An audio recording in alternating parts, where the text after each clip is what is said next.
주님, 우리의 소원은 우리 주 예수님을 깊이 담는 것입니다. 예수님의 형상을 우리가 온전히 입을 수 있도록 우리가 주님을 또렷하고 선명하게 클리어하게 볼 수 있도록 저희의 영적인 눈을 열어주시고, 그리고 주님을 바라봄으로 인하여서 저의 마음이 온전히 주님의 은혜 가운데 감화되며 변화를 받아 참 주의 형상으로 지속적으로 변화되고자 하는 동력을 저희 마음 가운데 심어주시기를 원합니다. 그리고 포기하지 않고 삶의 모든 영역에서 예수님의 모습을 담기를 간절히 원하여 그 길 걸어가는 사람들 될 수 있도록 주여 우리를 붙들어 주시옵소서. 이 아침 주님 앞에 역시 나옵니다. 주님, 저희가 참 죄악됨과 연약함으로 말미암아 주님 앞에 설 수 없는 자들이오나 예수님을 인하여서 설 수 있게 되었으며 나올 수 있게 되었사오니 기쁘고 감사한 마음으로 이 자리에 있습니다. 하나님, 말씀을 통하여 우리에게 말씀하여 주옵소서. 주의 성경을 밝히 드러내 보여주셔서 당신의 말씀으로, 성령의 능력으로 주의 말씀이 우리 안에서 온전히 역사할 때에 우리가 참 그리스도인으로서 주 안에서 걸어갈 수 있겠습니다. 주 오늘도 말씀하여 주실 것을 기대하며 사랑하는 예수 그리스도의 이름으로 기도드렸습니다. 아멘. 네, 민수기 20장입니다.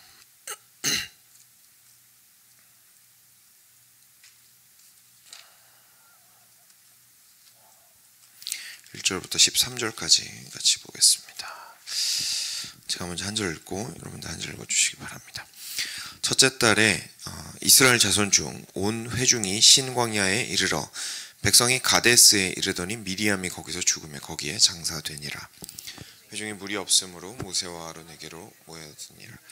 백성이 모세와 다투어 말하여 이르되 우리 형제들이 여호와 앞에서 죽을 때에 우리도 죽었더라면 좋을 뻔하였도다.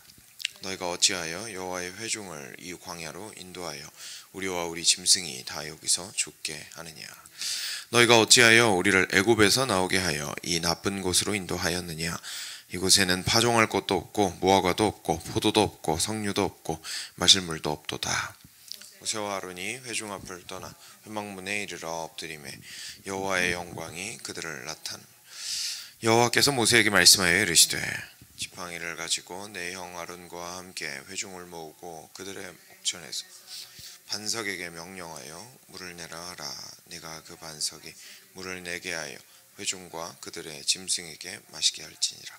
모세가 그 명령대로 여호와 앞에서 지팡이를 잡으니라. 모세와 아론이 회중을 그 반석 앞에 모으고 모세가 그들에게 이르되 반역한 너희여 들으라. 우리가 너희를 위하여 이 반석에서 물을 내려 하고, 모세가 그의 손을 들어 그의 지팡이로 반석을 2번 치니 물이 많이 솟아나오므로 회중과 그들의 짐승이 마시니라. 여호와께서 모세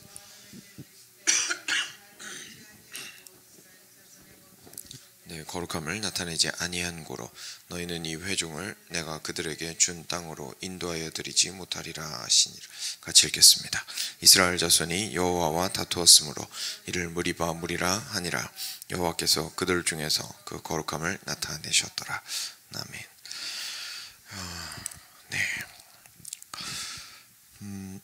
저희가 역시나 굉장히 유명한 말씀이죠. 잘 알고 있는 무리바물에 관련된 이야기를 오늘 민수기 본문을 통해서 보게 됩니다. 이제 이스라엘 자손들이 신광야라는 곳에 이르르고, 그리고 이제 가데스에 있었는데 거기서 모세의 누이 미리암이 장사되었다는 이야기로 일단 20장이 시작되고 있습니다. 그 다음에 2절부터 보시면 그동안 몇 번 있었던 일이긴 하지만 일단 물이 부족했습니다. 그래서 이스라엘 백성들이 물이 부족해서 굉장히 어려워하고 힘들어하는 시기가 되었는데, 참 항상 그렇듯이 그냥 단순하게 힘들어하는 것이 아니라 항상 불평을 하죠. 그래서 백성이 모세와 다투어서 말하기 시작합니다. 굉장히 좀 무례하고 저돌적으로 이야기를 하죠. 우리 형제들이 여호와 앞에서 죽을 때에 우리도 죽었더라면 좋을 뻔하였도다. 너희가 어찌하여 여호와의 회중을 이 광야로 인도하여 우리와 우리 짐승이 다 여기서 죽게 하느냐. 너희가 어찌하여 우리를 애굽에서 나오게 하여 이 나쁜 곳으로 인도하였느냐. 이곳에는 파종할 곳이 없고 무화과도 없고 포도도 없고 석류도 없고 마실 물도 없도다. 이렇게 짜증을 내는데요. 이 사람들의 그 이런 불평과 짜증이 사실 굉장히 그 뿌리 깊은 그들의 마음에 하나님을 향한 불신에서부터 출발했다는 것을 저희가 알 수가 있습니다. 저희가 보통 불평과 불만 그리고 이런 비난하는 말들이나 상황에 대한 분노 뭐 이런 것들을 그냥 단순하게 감정 조절 정도로 생각을 하는 경우가 많이 있습니다. 근데 사실 이 성경에서 특히나 민수기 그리고 이 모세오경 전체가 계속 보여주고 있는 이스라엘 백성들이 마음 가운데 가지고 있는 그 불평은 사실 그 뿌리가 굉장히 깊은 것입니다. 이것이 근데 단순하게 이스라엘 백성들한테만 해당되는 것이 아니라 우리 모든 그리스도인들한테 사실 해당되는 것입니다. 물론 넌크리스천한테도 해당이 됩니다. 그렇죠?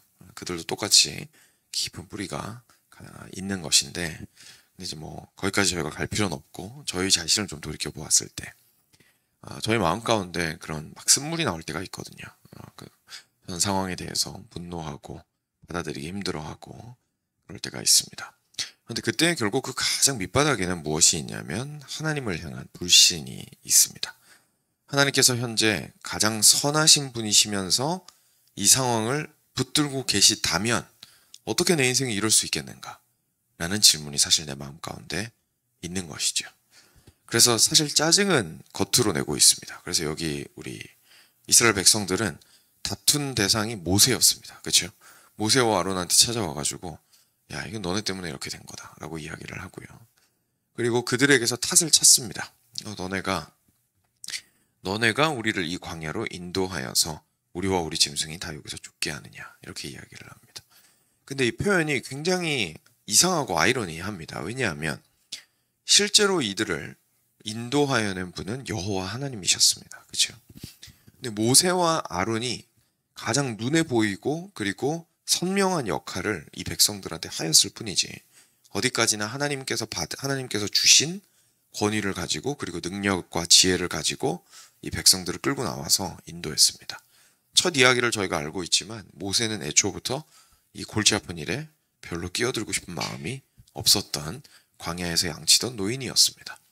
그런데 하나님께서 억지로라도 아론이라도 붙여서까지 이스라엘 백성들을 애굽 땅에서 인도하여 내고자 모세를 부르셨던 것을 저희는 알고 있습니다.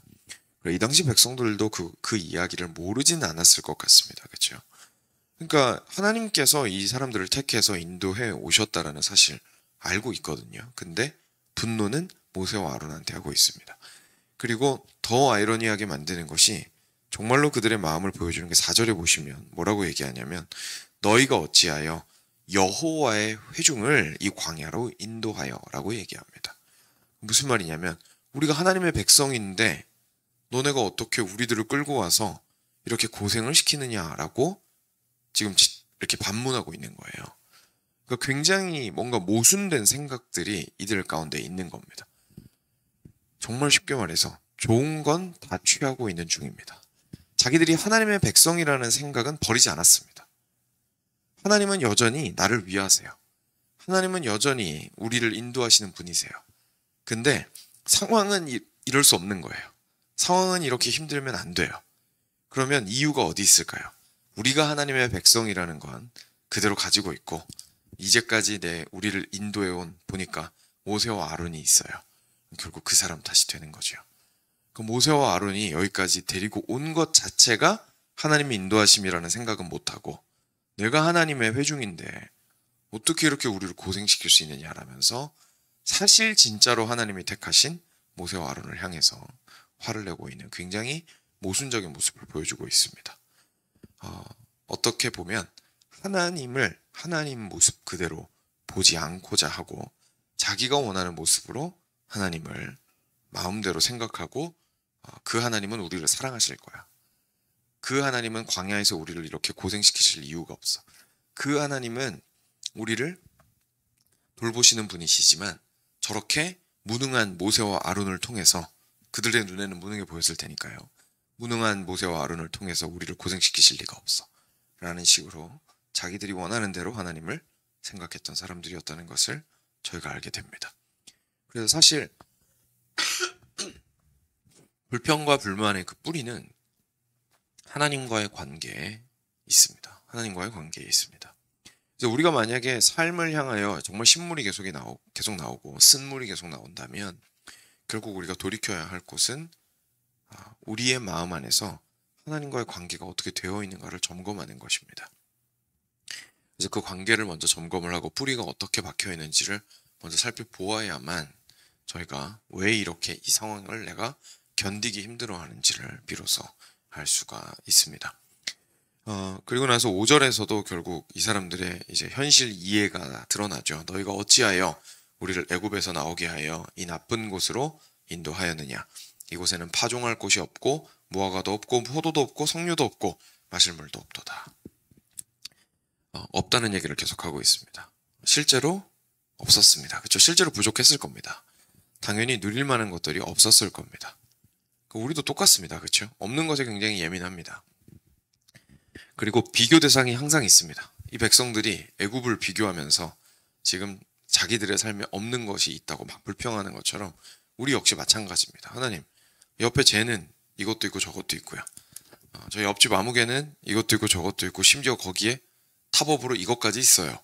근데 도대체 나는 다 달라고 욕심 부리는 것도 아니고 그래도 이건 좀 아니지 않습니까? 라고 우리는 없는 것들을 가지고 이야기를 합니다. 사랑하는 여러분, 그런데 이스라엘 백성들에게 있는 것이 있었습니다. 뭐였을까요? 네, 모세와 아론과 하나님입니다. 그렇죠? 그러니까 본인들이 지금 밀어내고 있는 존재가 사실은 그들을 지탱하고 있는 가장 소중하고 중요한 존재들이었습니다. 하나님이셨고 그리고 하나님이 주신 모세와 아론이었습니다. 근데 정작 다른 민족들과 비교해서 저들은 무화과도 있고 포도도 있고 석류도 있고 마실 물도 있지만 파종할 곳도 있지만 우리는 그런 거 없지만 하나님께서 우리의 하나님이 되시고 그리고 모세와 아론이 우리를 인도하고 있다 라고 생각을 했어야 하는 건데 사실 좀 비교하면서 모세와 하나님의 그 얼마나 소중한지를 전혀 생각하지 못하고 있다는 사실을 보게 되죠.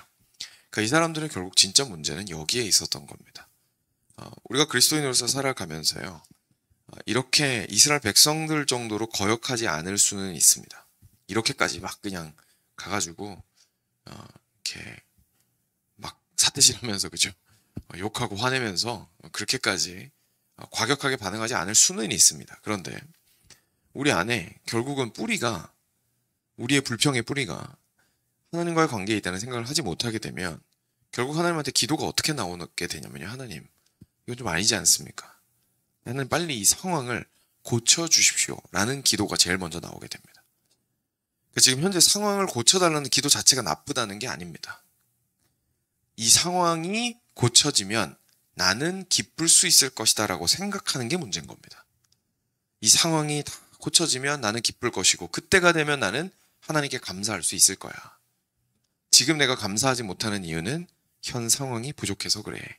내가 현재 불평과 불만 가운데 좀 쓴물이 자꾸 나오는 것은 옆에서 있는 사람들과 비교해서 내가 너무 고통스러워서 그래 라고 생각하는 데에 궁극적인 문제가 있다라는 얘기입니다. 그래서 우리가 그것으로 돌아갔을 때에 기도가 변하게 되죠. 일단 하나님께 감사하게 됩니다. 하나님, 저한테 무화과가 없습니다.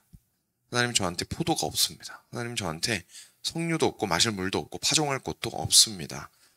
뭐 현실을 포장할 필요는 없습니다. 없는 건 없는 겁니다. 그렇죠? 고통스러운 건 고통스러운 겁니다. 그런데 참 감사한 것은 이것을 달라고 요청할 하나님은 나와 함께 하십니다. 그러니 주님, 이것을 저에게 허락해 주십시오. 없어서 너무 힘듭니다. 라고 간구하는 방식으로 우리의 간구들이 완전히 바뀌게 될 것이죠. 이렇게 기도했을 때에서만 비로소 내 기쁨의 그 뿌리가 환경이나 조건에 있지 않고 하나님께 있다라는 것을 기도를 통하여 드러내는 것입니다.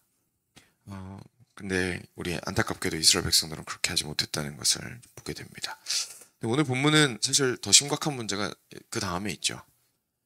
하나님께서 다시 한번 영광 가운데 드러나셨습니다. 그리고 문제를 해결해 주십니다. 모세랑 아론 불러서 야, 가가지고 바위를 지팡이로 쳐라. 그러면 물이 나오고 그래서 내가 이 백성들에게 물을 주어서 가축들까지도 충분히 마실 수 있게 내가 하겠다라고 얘기하십니다. 그런데 문제는 그 다음이었습니다.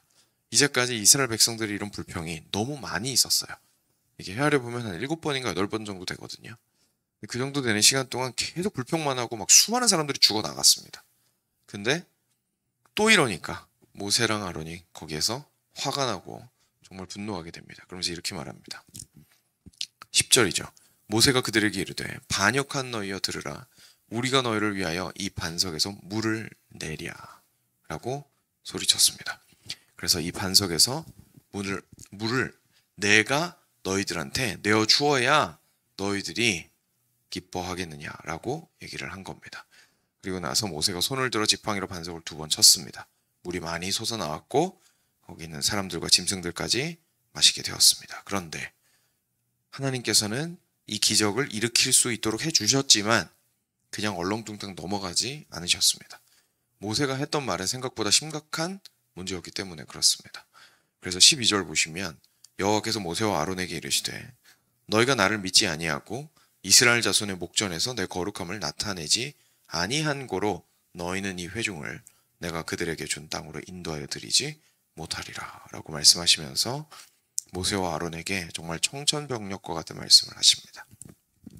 이 이스라엘 백성을 데리고 약속 땅 들어가려고 지금 이 고생을 했는데 40년이 넘게 고생하는 이 시간들 끝에 본인들은 약속의 땅에 들어가지 못하게 되었던 것이죠. 여러분 좀 이상하지 않나요? 왜 그렇게 이 문제가 그렇게까지 심각한 걸까요? 약속의 땅에 못 들어가는 건 진짜 심각한 겁니다. 그렇죠? 왜냐하면 그것 때문에 지금 모세를 부르시고 모세를 여기까지 인도하신 거거든요. 그것 때문에 모세도 어떻게 보면 끝까지 여기까지 견뎌온 거거든요. 근데 그 못 들어가게 하셨다라는 건 사실 하나님의 그 판결에 대해서 저희가 좀 질문이 드는 부분들이 분명히 있습니다. 모세가 이제까지 했던 거 생각하면 이거는 그래도 좀 괜찮은 거 아닐까요? 이 정도는, 그죠? 이 정도는 봐줄 수 있지 않을까요? 왜냐하면 인간적으로 한번 생각을 해보십시오. 모세는 실제로 하나님이 택하신 사람이었고요. 실제로 하나님을 만난 사람이었습니다. 내가 그와 대면하여 말하노라라고 말할 수 있었던 하나님께서 그런 정말 전 인류 중에 유일무이한 존재였습니다. 모세는. 근데 그런 사람이 화 한번 나가지고 야, 너네 나랑 하나님이랑 무슨 사이인지 몰라? 라고 한마디 했어요. 그리고 나서 내가 너희들한테 물 줄게. 마셔라고 얘기를 한 겁니다. 근데 실제로 인류 중에서 유일무이한 존재가 하나님께 가장 가까이 있는 존재가 그 정도 말을 하는 것은 우리는 사실 많이 보고 있습니다. 그죠? 실제 교회에서나 아니면 바깥에서나 사람들이 하나님께 가까이 있다고 여겨지는 사람들이 자신의 목소리로 내가 누군지 알아? 라고 말하는 이야기들을 사실 심심찮게 들을 수 있는 시대를 살고 있고 그리고 그 사람들을 추종하는 사람들도 상당히 많이 있습니다. 그죠? 근데 모세는 그들과는 질적으로 다르고 실제로 하나님께 가까이 있었던 사람이거든요. 그래도 이 정도는 그냥 지나갈 수 있는 거 아닌가라는 생각이 우리 가운데 들 수밖에 없습니다. 그런데 하나님께서는 이 문제를 그렇게 생각하지 않으셨던 겁니다. 왜냐하면 크게 2가지 측면에서 그렇습니다. 첫 번째는 모세 개인에게 있어서요. 이것은 모세가 하나님의 자리를 차지한 것이었기 때문에 그렇습니다.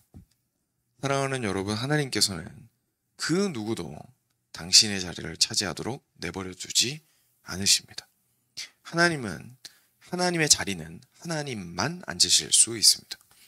그래서 죽어있는 바위를 깨뜨려서 물이 나오게 하실 수 있는 능력이 있는 분은 하나님밖에 없습니다. 그런데 그때에 내가 너희에게 물을 주리라 라고 얘기한 것은 결국 내가 하나님이다 라고 말한 것과 똑같습니다. 그것이 아무리 분노하고 화가 난 상황이어서 그렇다 할지라도 절대로 넘어서는 안 되는 선을 넘은 것이죠. 그래서 자기 자신을 하나님과 동일시한다든지 자기가 뜻대로 하나님을 좌우할 수 있다고 말하는 것 같은 이야기들을 혹시나 들으시거든 그 모든 것들은 하나님께서 절대로 용서하시지 않는 정말 가장 심각한 선을 넘은 것이라는 것을 제가 좀 기억할 필요가 있습니다. 2번째로는 모세는 이스라엘 백성들 앞에서 하나님을 대표하는 사람들이었습니다. 그죠? 이스라엘 백성들 앞에서 하나님을 대표하는 사람들이었습니다. 근데 이스라엘 백성들이 이제 모세를 보면서 어떻게 생각하게 될까요? 모세가 우리에게 물을 주는 존재가 되었다라고 생각하게 될 겁니다. 그죠? 그리고 이 한 번의 사건으로 이전의 모든 사건들이 새롭게 해석될 겁니다. 우리한테는 모세가 있어. 걱정 없어. 이 모세가 있으면 돌도 이렇게 두 번 두드리면 물이 나오고, 뭐 하늘에서는 메추라기가 날라오고 홍해는 갈라지고, 이제까지 했던 하나님께서 행하신 모든 일들의 중심에 모세가 있었거든요. 근데 오늘 이렇게 한 번 이야기함으로써 이전에 있었던 모든 일들까지 결국은 이스라엘 백성들이 보기에는 모세만 있으면 돼, 이렇게 돼버린 겁니다. 그런데 그것은 결국 이스라엘 사람들 눈에 하나님을 못 보게 만들었던 문제가 되어버린 것이죠. 그들 눈에 이제 누구밖에 안 보입니까? 모세밖에 안 보입니다. 모세만 있으면 돼. 뭐 본인이 뭐 경건하고 하나님이랑 좋은 관계 가지고 뭐 그건 자기가 알아서 할 일이고, 결국 우리가 여호와의 백성인 것은 모세가 있어서 그런 거야 라고 생각하게 된 것입니다. 사랑하는 여러분, 저희들도요 생각보다 유사한 마음의 태도에 굉장히 많이 노출되어 있습니다. 하나님께서 소중하다고 생각하시는 사람을 무한대로 높이는 것이 저희들은 잘하는 것이라고 생각할 때가 있습니다. 그런데 가장 높은 곳에는 하나님만 계실 수 있습니다. 근데 그 자리까지 사람을 내가 아무리 좋아하는 마음에서, 그리고 나는 겸손해요. 그죠? 상대방을 높이는 건 내가 겸손한 거잖아요. 그 상대방을 막 높여요. 근데 끝까지 높여가지고 어디까지 가냐면 마치 죄도 없고, 마치 저 사람은 모든 것이 완벽하고, 마치 저 사람은 정말 하나님의 말씀을 들어가지고 얘기만 하면 다 하나님의 말만 입에서 떨어지는 것 같고, 그의 능력은 정말로 놀라워서 그가 한번 지팡이를 휘두르면 하나님께서 움직이실 것 같은, 저 사람이 말하고 움직이면 성령이 그를 따라다니실 것 같은 자리에까지 우리가 막 그 사람을 높입니다. 스스로도 그 자리까지 올라갑니다. 이것은 굉장히 심각한 문제라는 것을 저희가 좀 기억할 필요가 있습니다. 그래서 여기에서요, 마지막으로 하나님께서 무엇을 정말 중요하게 생각하시는지를 보게 됩니다. 하나님이 모세 사랑하셨습니다. 그래서 실제 모세에게 그렇게까지 다른 사람한테는 나타나시지 않는 방법으로 나타나신 거 맞습니다. 이스라엘 백성들 사랑하셨습니다. 오늘 말씀에서 어떻게 드러나죠? 모세가 그렇게 말을 했었어도 이스라엘 백성들한테 어떻게 하셨습니까? 물 주셨습니다. 그죠? 그 이스라엘 백성들을 사랑하시고 그들의 생명을 진짜로 생각하시는 분은 하나님이십니다. 그러니까 하나님께서 사랑하지 않으시는 것이 아닙니다. 하나님은 자기 백성을 사랑하십니다. 그런데 하나님께서는 그 사랑하시는 과정을 통해서 가장 원하시는 것이 있는데, 하나님 당신이 드러나시는 것입니다. 그래서 모세의 역할은 백성들 앞에서 하나님을 대변하여 하나님의 모습을 드러내는 것이었고, 백성들의 역할은 모세를 통해서 모세를 보는 게 아니라 하나님을 보는 것이었습니다. 그래서 사랑하는 여러분, 저희가 보는 자리에 있다면 뭘 보셔야 됩니까? 하나님을 보려고 하셔야 됩니다. 저희가 보여주는 자리에 있다면 무엇을 보여주어야 합니까? 하나님을 보여주려고 애써야 합니다. 우리는 대부분 보는 자리에 있습니다. 그렇죠? 저는 이제 목사여서 대부분 보여주는 자리에 있기는 하지만 대부분 보여주는 자리에 보는 자리에 많이 있습니다. 그렇지만 저희가 그렇다고 해서 보여주는 자리에 없는 것도 아닙니다. 사람들을 만납니다. 대화를 합니다. 믿지 않는 친척들과 얘기합니다. 함께 믿는 이들과 교제를 나눕니다.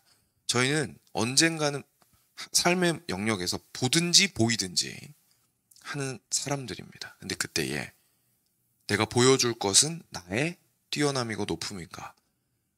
내가 존경하는 사람이 얼마나 위대한지를 보여줄 것인가? 아니면 하나님의 위대하심을 보여줄 것인가? 그리고 내가 볼 때에도 내가 보는 저 사람이 너무 대단해 보여요. 근데 그 사람을 통하여 나는 하나님을 보고자 할 것인가? 아니면 그 사람을 보고 그냥 만족해 할 것인가의 문제라는 것을 제가 깊이 있게 생각해 보며 돌이켜볼 필요가 있습니다. 이 사실을 오늘 말씀을 통하여서 저희가 좀 살펴보고 하나님께서 얼마나 당신의 영광을 우리에게 보여주시며 궁극적으로 우리를 살리시는 분이 하나님이심을 보이고자 하시는지를 다시 한번 기억하시고 그런 하나님을 삶의 모든 상황 속에서 보게 해달라고 그리고 보일 수 있게 해달라고 저희가 함께 기도했으면 좋겠습니다.